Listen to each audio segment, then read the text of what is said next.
The Editor-in-Chief is live in 10, 9, 8, 7, 6, 5, 4, 3, 2, 1. Okay, welcome to the program, August the 5th. You're with the Editor-in-Chief live with Leicester's Oil, your multi-ingredient omega-3 healthy ageing supplement, backed by thousands of satisfied customers. Get the benefits of 6 supplements in one capsule to support joint, heart and brain health. Take as directed. Read the label and, of course, About Health Auckland. Nice to have you here, folks. I'm Duncan, Garner. Welcome to the program. Great to have your company. Today, double trouble. The climate is in crisis, but so are the Greens. Can you let Chloe Swarbrick turn her party around after what surely is their worst year on record? I'll also ask her about the latest climate report, which shows us failing to meet our obligations and targets, so we'll look at that. What would the Greens demand from New Zealanders to get us over the line, to get us back on track? I'll wrap sport with the G-bomb, Gary Denver, very shortly, and he's up there with Willie Apiata, VC in my opinion. Former SAS soldier Jamie Pennell is one of those men whose photo went worldwide after the siege at the Inter-Continental Hotel in Kabul 10 years ago. SAS soldiers simply never front for interviews. Today, Jamie is live in the studio. Jump on the YouTube, TikTok links, leave us a message, send a question as well. It's news time. Here is MediaWorks Deputy News Editor. It is Grace Cocker, and a very good morning to you. A far-right mob has set fire to a hotel housing asylum seekers in northern England. Protesters stormed inside the Holiday Inn in Rotherham, throwing chairs at police. Prime Minister Keir Starmer says had this harsh warning for those taking part. I guarantee you will regret taking part in this disorder. This is not protest. It is organised, violent thuggery. Police are sharing their frustration and struggles when it comes to investigating online sexual abuse. MediaWorks News can reveal more than a quarter of cases since 2019 ended with no further line of inquiry. Detective Inspector Dave Kirby says they're difficult. Generally, it's because there's no witnesses done in secrecy. Most of the applications that are generally used are also hosted overseas. Makes it challenging for us to actually identify who's doing it. Investment to fix abysmal maths achievement is being called a drop in the bucket. The government's putting $20 million towards teacher development, but the Education Institute's Martin Weatherall says that's nothing. There are 25,000 primary teachers. That equates to roughly $800 a teacher. So you're talking a couple of days to do this work. That assumes we can get relieving teachers. There's growing concern Kiwis in the Middle East could be trapped if a regional war breaks out there. Foreign Affairs Minister Winston Peters has urged New Zealand citizens to get out of Lebanon, Iran and Israel. A record number of schools and early childhood centres are asking for help from KidsCan.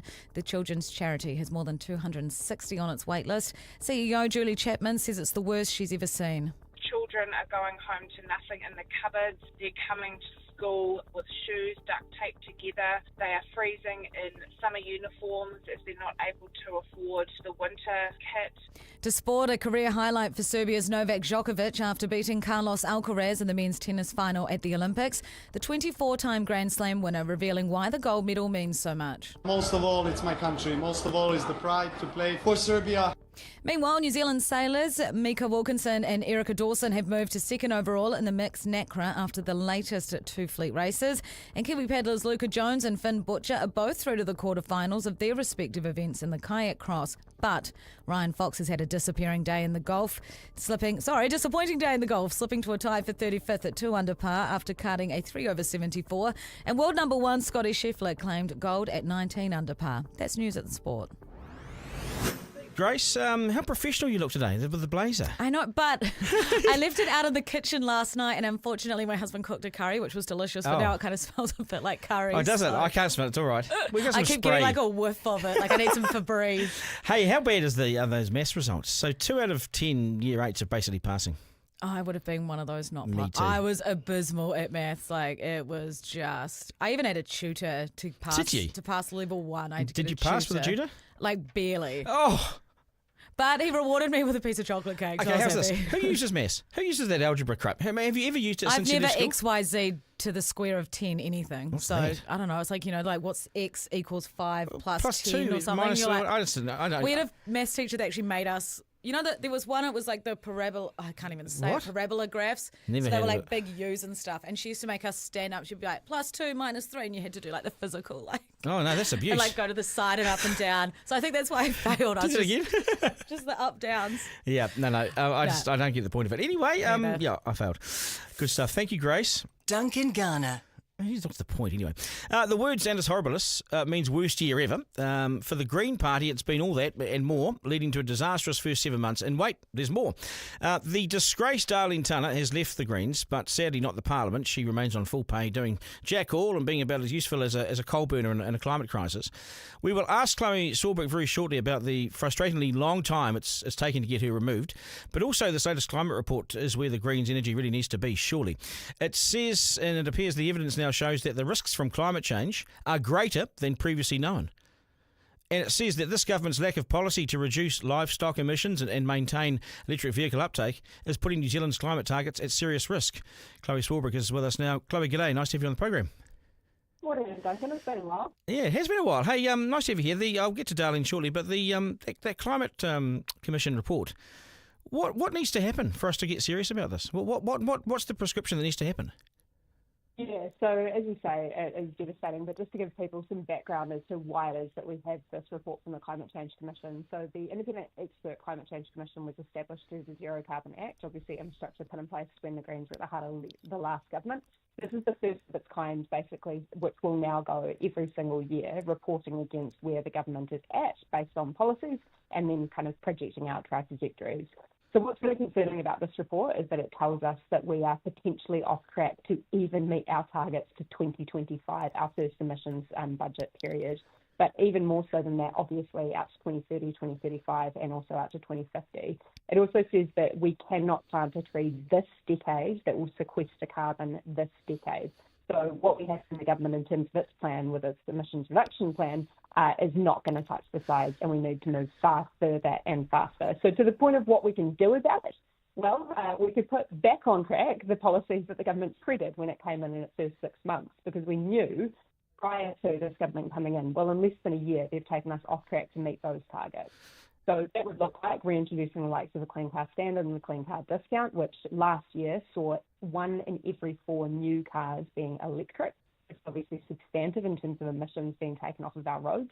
Also, policies that look to increase public transport uptake, which obviously is important in an urban setting, but reduces the kind of pressure put on emissions around the rest of the country and in the rest of the economy. But also that we need to be moving further and faster when it comes to, as you say, reducing our methane emissions. So what do we do about that? Because the previous government, which you were part of, looked at emissions from farms and from cows and the farmer profile, and you didn't touch it. And so neither has this government. In fact, in many ways, they're saying technology is the answer to this. Do you buy that argument that technology can solve the emissions from the farms? Well, we're banking on technology that doesn't exist at this point in time, which is the kind of unicorn kisses that the Honourable Shane Jones keeps talking about, right? So, funnily enough, what we've exposed through our parliamentary written questions and through Scrutiny Week and through Question Time is that, in fact, the $400 million funds that the government keeps pointing to as its silver bullet to solve agricultural emissions was announced back in 2022, but this government has also cut millions of dollars from it. So their silver bullet was announced 2 years ago, and it's weaker than it once was. So what do? We do the things that we know already work, which looks like actually doing things in terms of feedstock or otherwise when it comes to agriculture. The government has cut the circular economy waste work programs, which would have cut methane emissions from the kind of our landfills. But also we can do a heap in our energy space as well. If we had the same level of solarisation on our roofs, so solar panels, as they do in Australia, which is around 30%, here in Aotearoa in New Zealand it's 2%, if we had that same level, we could close Huntly tomorrow. Yeah. But people haven't got the money though, Chloe. We've got no money. People have got no money for solar. Well, we do if we were to keep in place the climate emergency response fund, which is another piece of work that this government cut in order to produce its generalised tax cuts, which, by the way, are disproportionately benefiting the wealthiest families in this country. 64% of the benefit of the government's tax cuts are going to the top 40% of households. So just the core point that I'm trying to get across to you here, Duncan, is not only can we put in place policies that will reduce emissions, but also reduce household costs. And as far as we're concerned, that's a win-win-win. Are you going to tax farmers? Would you tax farmers? Well, I think that this government themselves have also said that we need to tax farmers at some point in time. Right now, agriculture is the only sector of our economy that is not priced for its emissions, and what that means is that the rest of the economy picks up the slack. This government said it's going to push it out to 2030. We obviously had a plan in place with regards to backstop with the emissions trading scheme. This government's taken that out, which I think in the context of the work that it's doing around the pseudoscientific no additional warming point with its ministerial working group is potentially just a smokescreen for continuing to kick the can down. So if you were going to subsidise solar panels, as you've just said, how much of a subsidy would they be, and how expensive could they be then for an average New Zealander? Are you saying that you'd put them on the roofs virtually for free, or would you have to have some sort of part payment?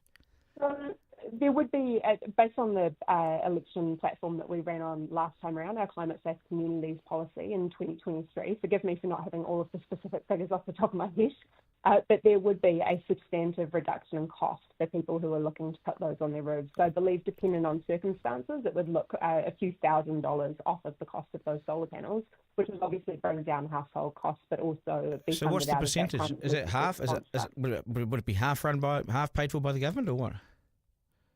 Well, I've had the latest figures on solar panels for you, Duncan. More than happy to do that and to break down the maths and come back to you after the show. Yeah, okay.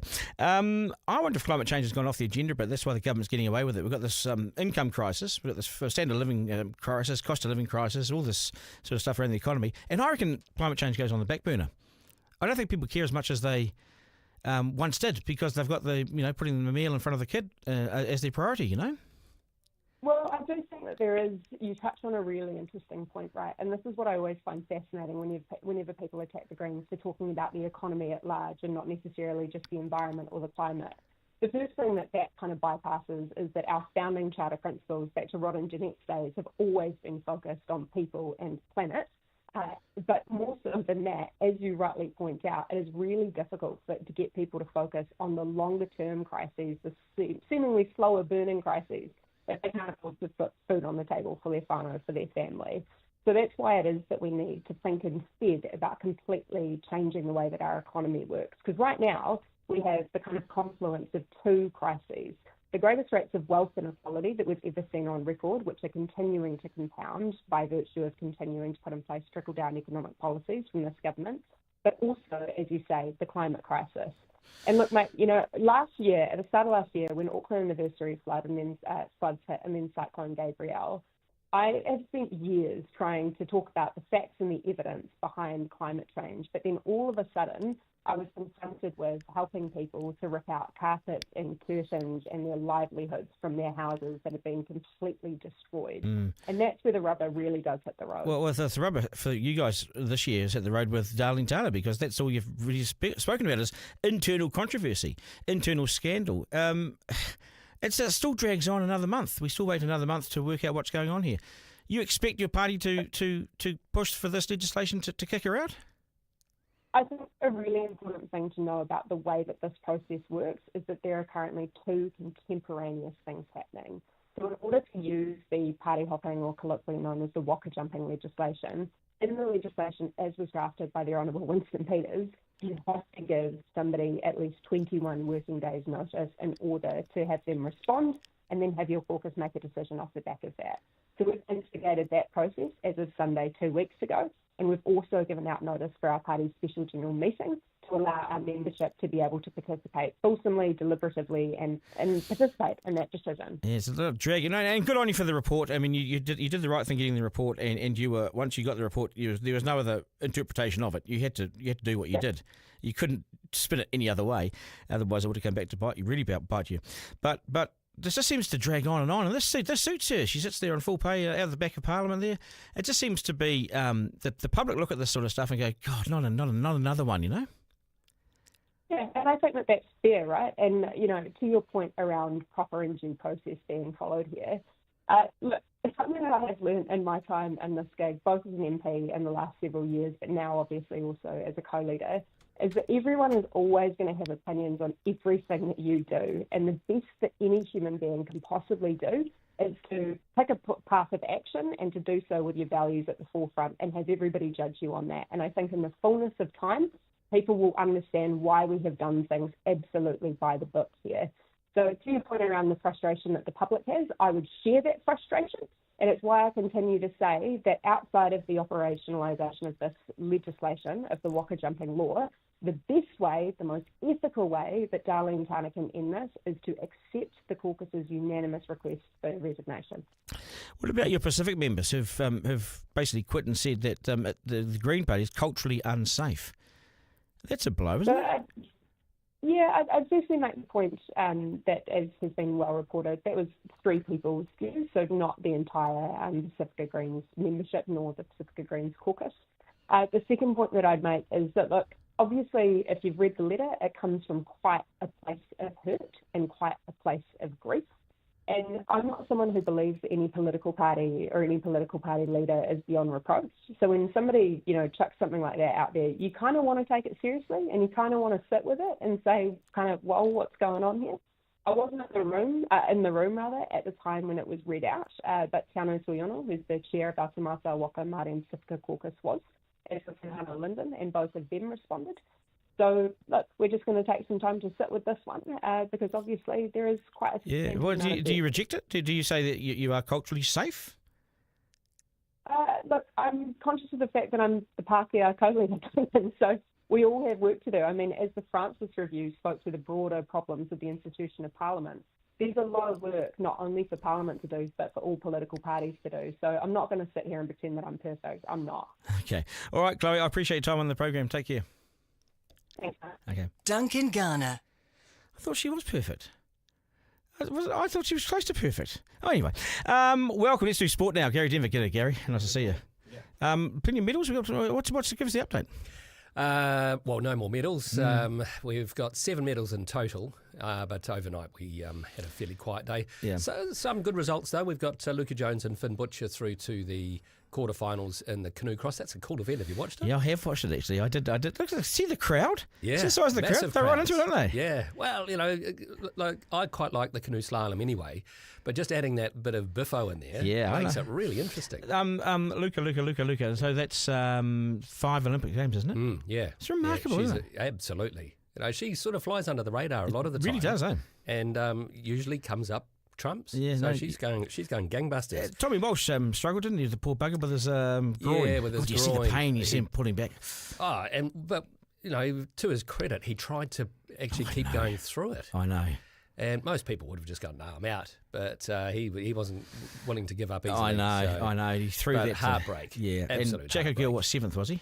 6th, I think. 6th, okay. He did right. Yeah, absolutely. Yeah. I just think he's not quite big enough. As a junior shot putter, he was absolutely amazing, but he stopped growing. You need bulk, don't you? You need about 150 kegs on you. Yeah, you've got to be huge. So how would you sum things up to our Olympic effort? We wake up Monday morning, we say, what about it? Oh, look, I think we're still doing pretty well. Yep. Like I said to you on Friday, expectations are too high at times when we look at our athletes. But case in point, if you look at, and it's not a popular way of looking at it, but the per capita medal table, we're actually going really well. We're 15th or something, aren't we? Somewhere in there. Per capita? Yeah. No, on the per capita, we're about 3rd. Are we? So we're doing, per head of population, that's an indication of how well we do. God, it's real desperate though, isn't it? It is desperate. We want golds. So the more immigrants we get, the harder it is to actually be up on that table. So we need to be careful. Yeah, we don't want to grow the population too much. With the Olympic Games, you have to be on. This is your day. This is your day to shine. You've done 4 years, ready to go. Zoe Hobbs just couldn't quite get there. Yeah, another one in the tears afterwards. You could just see how much it meant. Yeah, it wasn't her day. She said, she didn't get at the start that she would normally get, and that when you've got an 11-second race, everything has to go right. What about those Warriors? Yeah, well, what is it? Mathematical? Still mathematical. It's not. They can't make it. They're in 13th place. Technically, they can. 13th out of how many teams? Well, 17 or 16? Depends. Jeez. When you say they can't make it, no, they can't. But mathematically, they can. Yeah, but they won't. No. You see, you don't want to go into the hands of others, do you? No, and look, to be honest, that game against the Eels just showed all the deficiencies that they've been suffering this season. That hot and cold team that they've always been, but this year particularly they seem to have been hot. They're just not consistent, although the people that go there, it's the most supported team of 2024.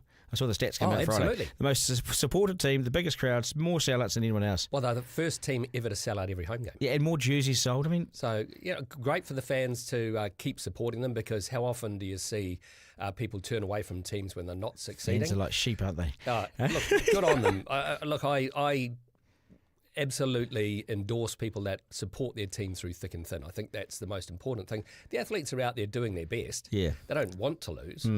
So to turn your back on them when they lose is... Yeah, no, that's right. Yeah, I mean, look at the loyalty for the Blues in the last 10 years. Nope. Yeah.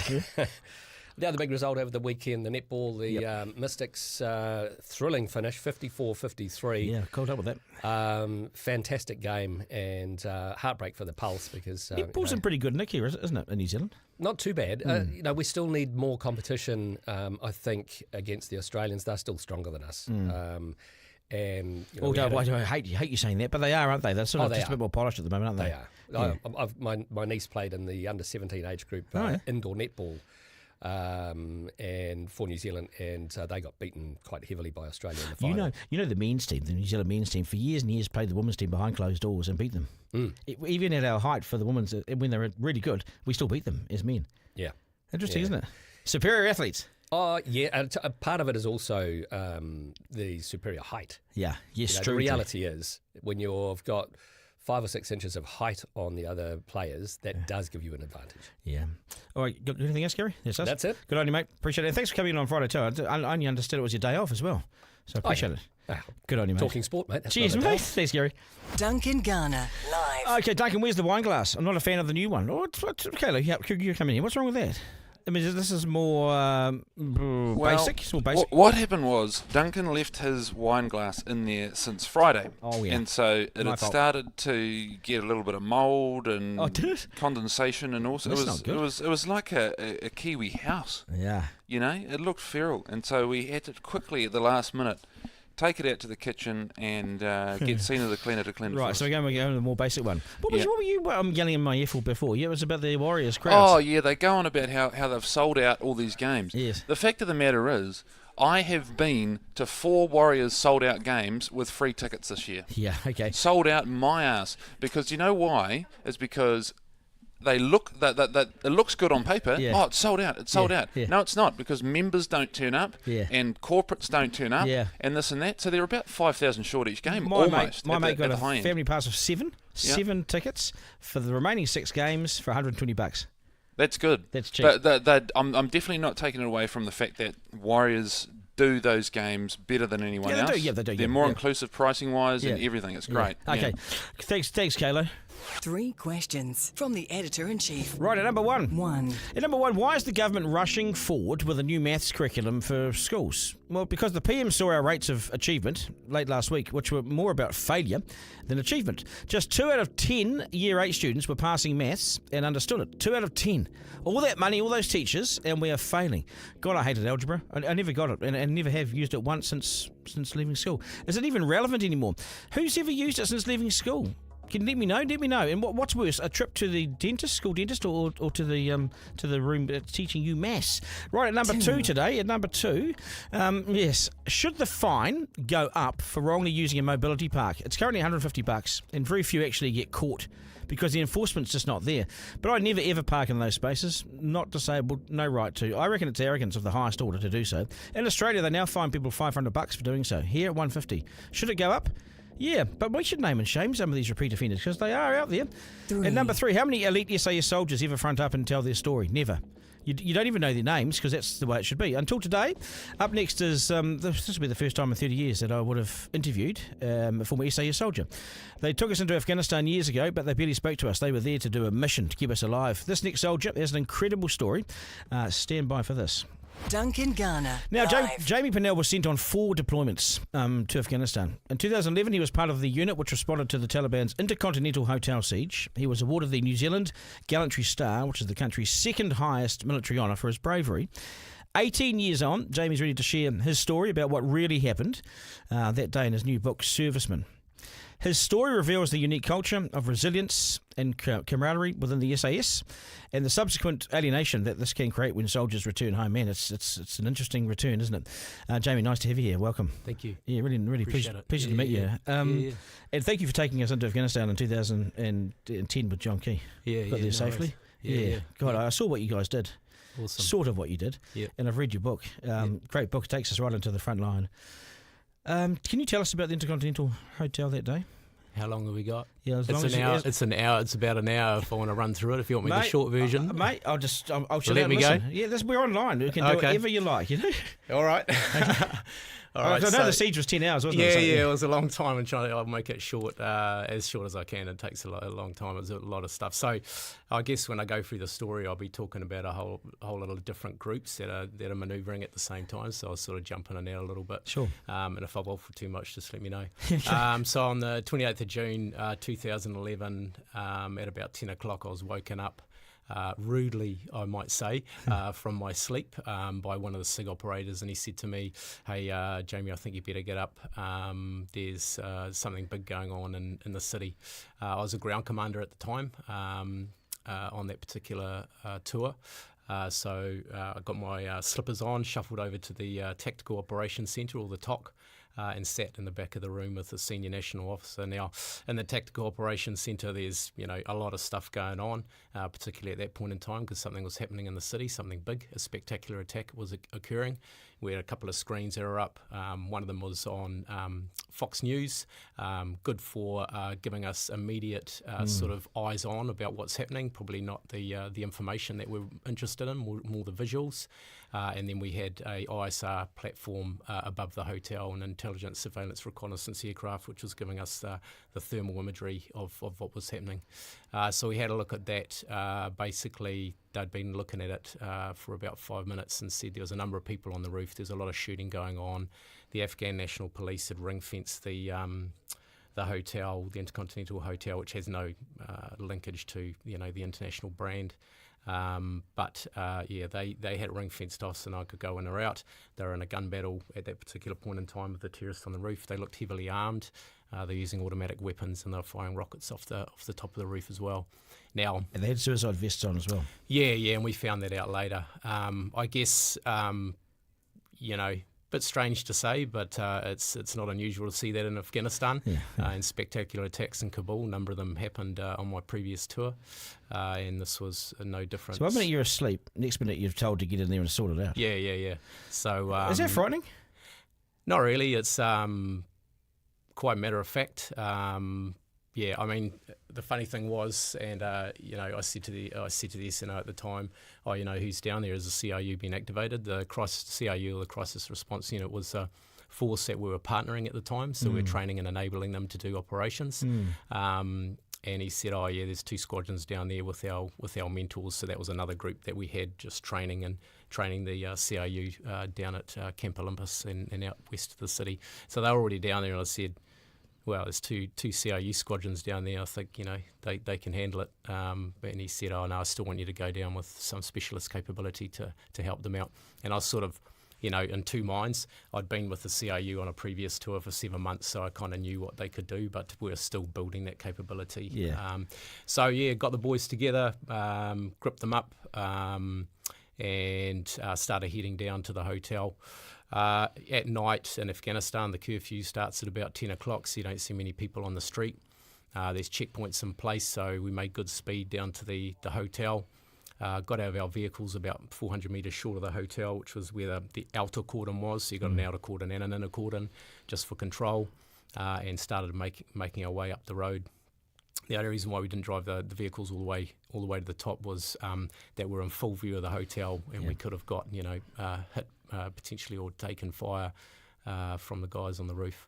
Walked up, got to the incident control point. At the incident control point, we had the CRU CO, we had the Minister of Interior was there, and a number of representatives from or commanders for the AMP.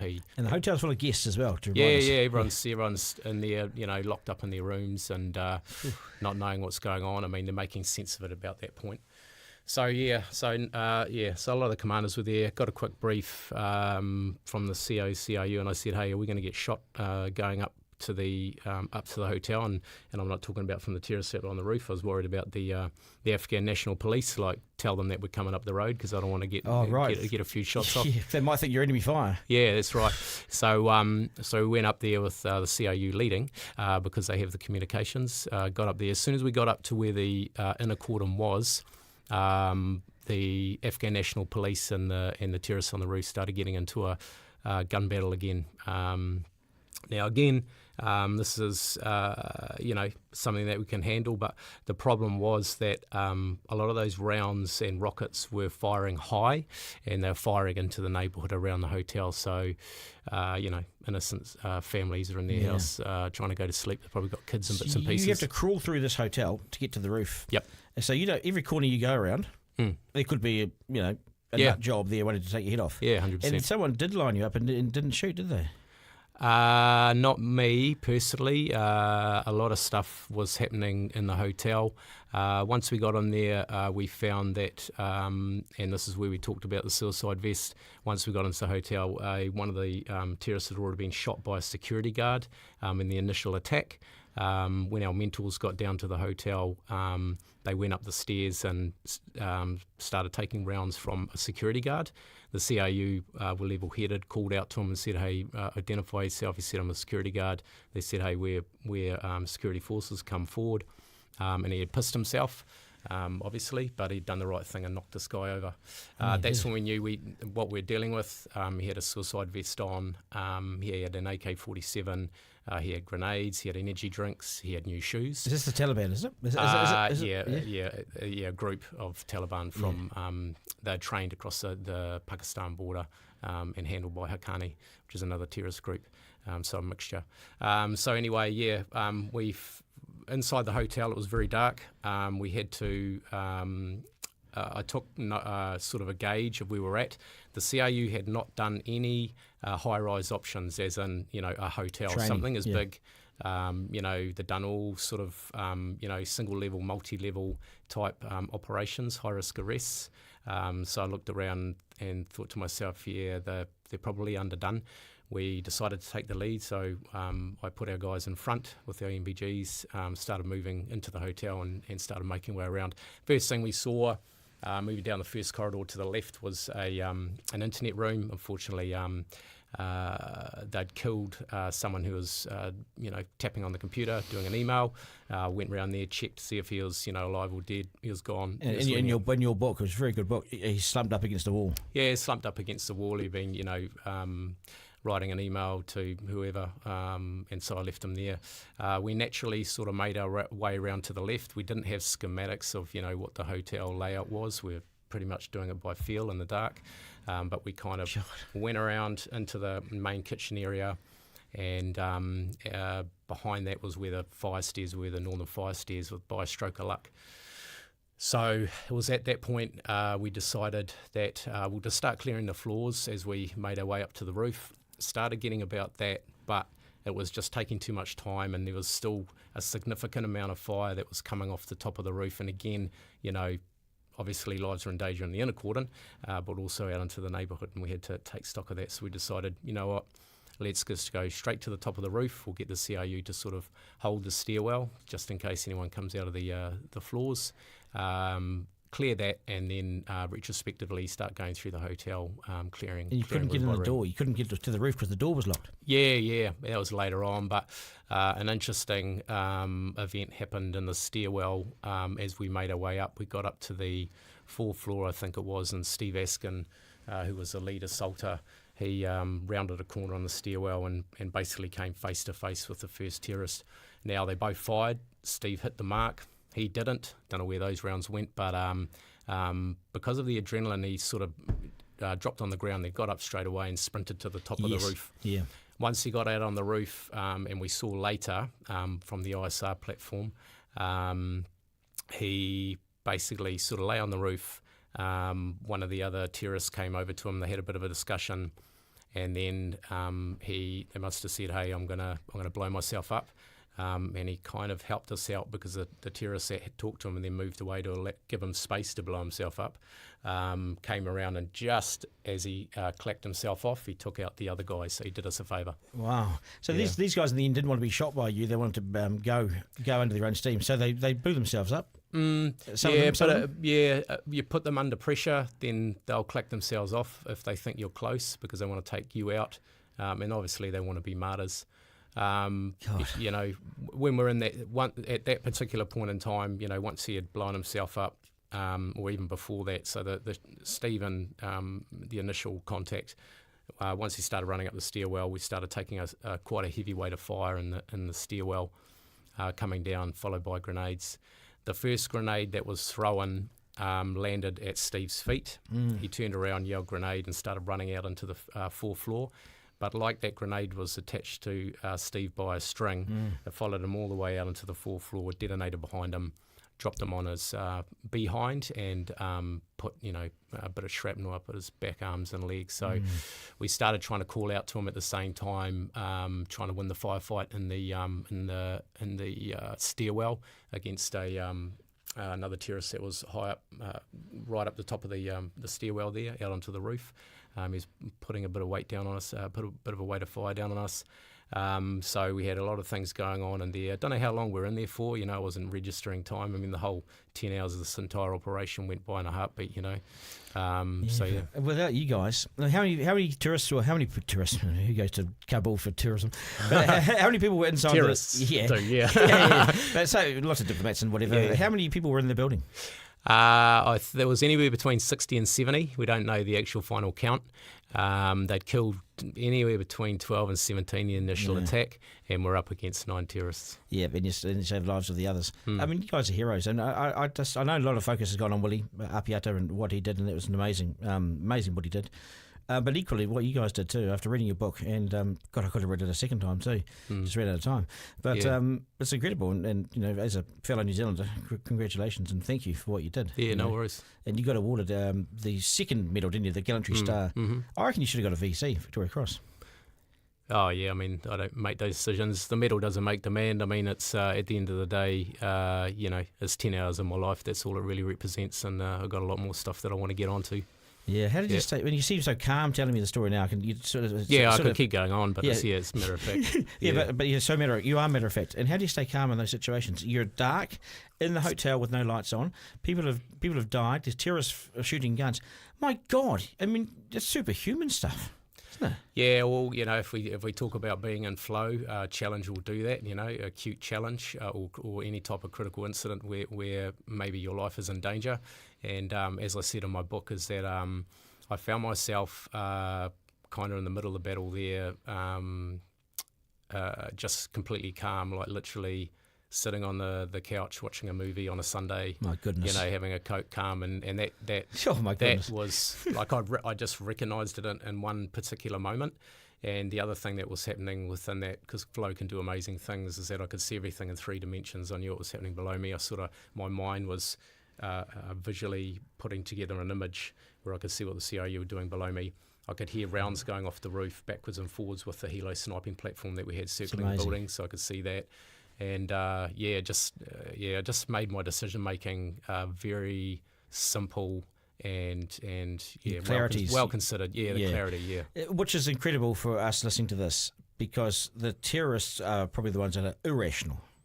What's going through their minds? Do you try and put yourself into their shoes? Do you have to picture what they're going through and tell yourself what they're going through? Essentially, as a commander, we're trying to get inside their OODA loop. I don't know if you've heard that before, but it's basically getting inside their decision-making process. So we're obviously communicating, hearing, seeing what they're actually doing, and I'm trying to orient myself and get into an action position before they can make their next move. So we're trying to disrupt their momentum as well and disrupt their initiative. So we want to gain and retain the initiative when we're in battle, and so this is why we made the decision right from the get-go to get up on the roof, put the pressure on them, get them on us, and get their minds off what they were potentially going to do to the guests inside the hotel.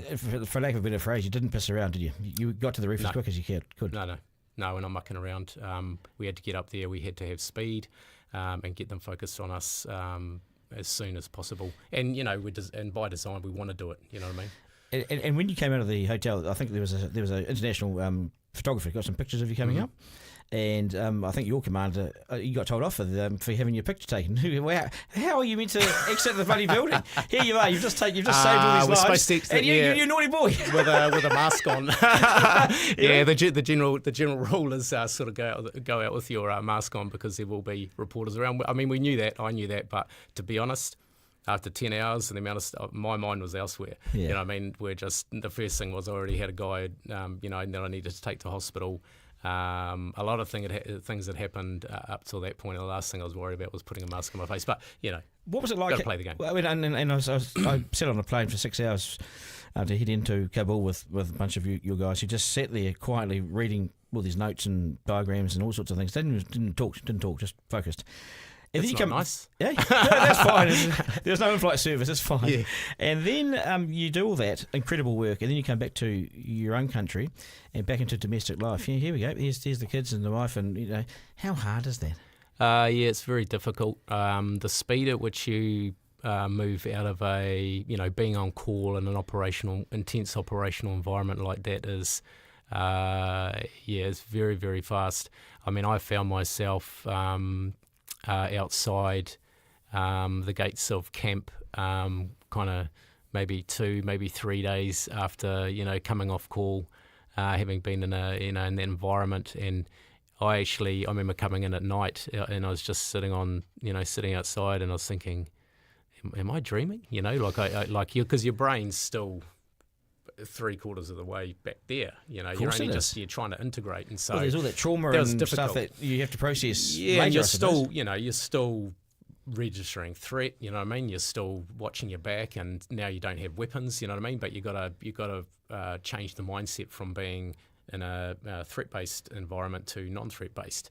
And then, so that I found that very strange. And even when I went home, I was thinking, man, am I dreaming? It takes weeks. And do you get help? Do you have to take the kids to school and that sort of thing? And you're meant to be, this loving, calm dad who hasn't even been to Afghanistan. Yeah.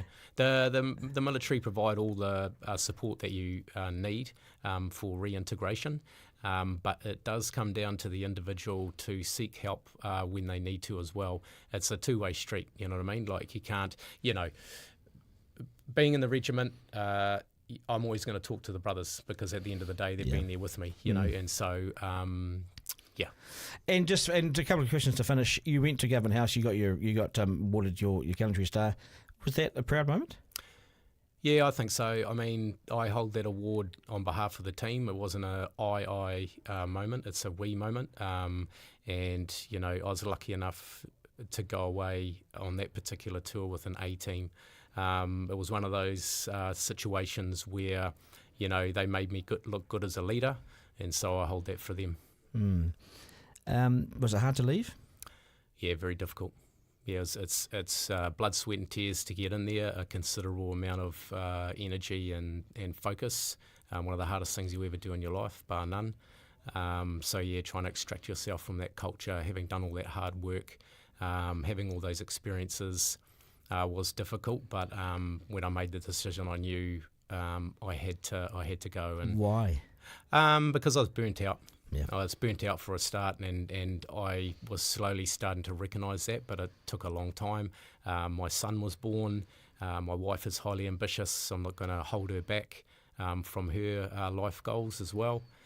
So a lot of things came into that mix, and I sort of early on in my career in the military, I decided that if I was going to make it that far, that 40 was about the age that I was going to start making a decision whether I was going to stay or give it my full commitment, and that date arrived. Does it go through? Final question: does it go every day that you're out there doing normal things now? You work at? Does it deal with you? Deal with you?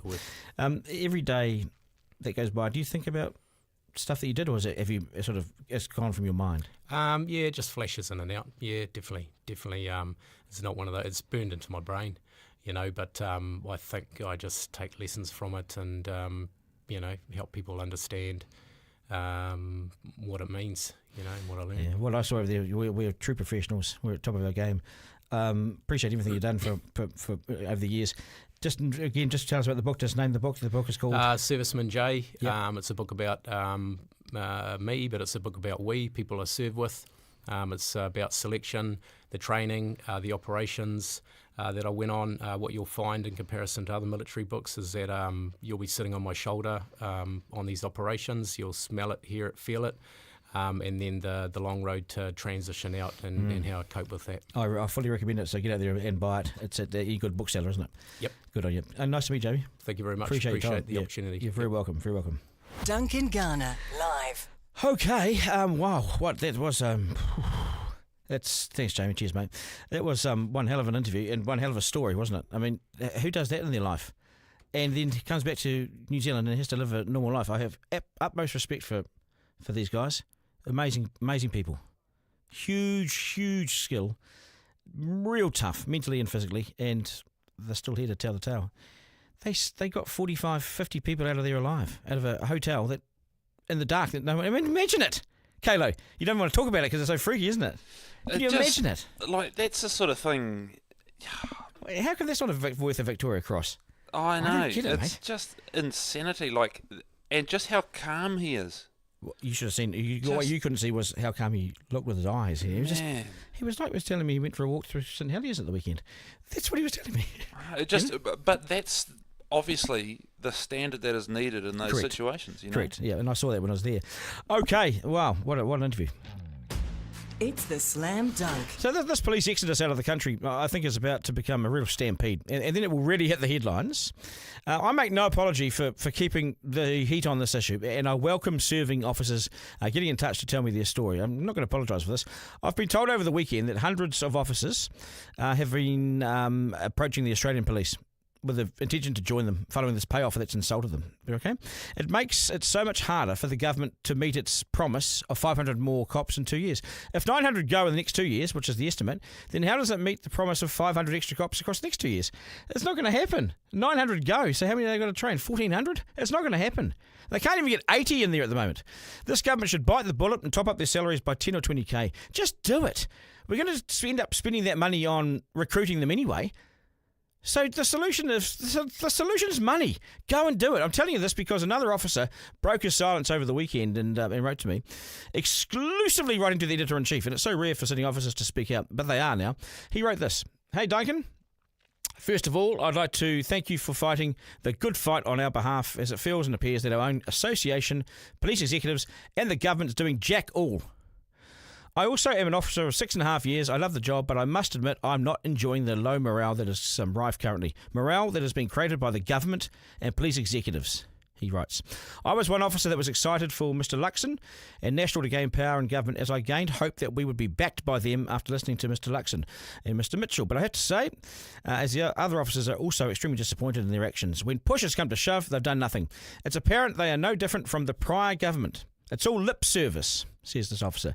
They want police, more or less, to do everything with less of them. This has been a dream of mine to join since I was a child. I took a significant pay cut to become an officer, putting my dream career before the importance of money. However, the role has changed significantly. I'm never expecting to become rich as a police officer, but due to falling further behind in pay parity due to many years of poor offers, it's no longer sustainable to be an officer in New Zealand. My total package is just under 84k. That's not my base salary, as the police executives want you to know. You take tax and super and the association fees off that, it does not go far. 84k of 6.5 years? We're ripping these guys off. Then there's the issue of the government demanding we do more with less, and less money, less resources, less staff. There's only so far you can stretch one person before they've had enough, and I've had enough. Then there's the changing dynamic of the increased risk that we face in the evolving criminal world, the landscape out there of New Zealand. It's a landscape that is significantly more dangerous now than when I joined the force just over 6 years ago. I never thought I would look elsewhere, but I have had to join the drove of New Zealand officers looking into Australia. I've made the application as hundreds of others have. I will be in Australia, classed as a senior constable, earning almost double what I do here. Double what I do here. In Australia, they don't include superannuation as part of your base salary, and you're paid double time for overtime and other benefits. And it's much more favourable, Duncan. 500 new cops, yeah, right, that's the next 2 you add in New Zealand. Already policing numbers overall are decreasing despite new recruits. Despite the new recruits coming through. The public is told there are no recruitment issues. It's not the truth. It's not the truth, he says. There's a real problem with recruitment and the process. Numbers are down. They're making it really easy to join now. They're asking for people who used to be officers to come back. I'll let you think why they're doing that for your own reasons. The number of experienced staff leaving will only increase, and the staff left will burn out. They'll become fed up, further putting more pressure on the junior workforce, which is unfair on them. Thank you, Duncan, Constable X. Nothing more from me. That pretty much sums it up, doesn't it? Just pay them more. Simple as that. It's such an easy solution. Duncan Garner, live. Okay, that is us, folks. Thanks for your feedback in here. Chris has said to me, Duncan, as a new graduate nurse, I could earn a base salary of $84,000 by the time I start my second year of nursing. So the nurses get $84,000. This is live feedback coming into the Editor-in-Chief as we're live right now. I don't care if the police force is weakened. Watch out for the coming protests. This is all happening. Yeah. God, wasn't that a good interview? Are we surprised by the Nats? They're liars, Duncan. This is a good government with numbers, says Dave. Yes, Dave, we know you hate them. Okay. This podcast will be available as a podcast very, very shortly once Caleb does all the checking and balancing. I'm Duncan at rover.nz. Get in touch with me. I am Duncan Garner, Editor-in-Chief, live with Lester's Oil, the premium New Zealand-made fish oil supplement backed by studies. Support joint, heart and brain health. Use code Duncan for 10% off. Abouthealth.co.nz. Take as directed. Read the label. About Health Auckland. Don't forget to use the Duncan code, because that will get you 10% off, okay? And it's a good product too. I'm Duncan at rover.nz. Send us your emails and your thoughts as well. Thank you to my team, Caleb, Miranda, Forrester and Zarina. Thank you very much for your efforts today. We'll do it all again tomorrow. Life's no dress rehearsal. There's no curtain raiser. This is it. We live in the world now, okay? So go and enjoy it and make the best of it. Take care, folks. Thanks so much. That was Duncan Garner, Editor-in-Chief Live. Missed something on the live stream? Text Duncan to 3598 to listen back on the podcast. Want to get in touch? Call 0800 863 293.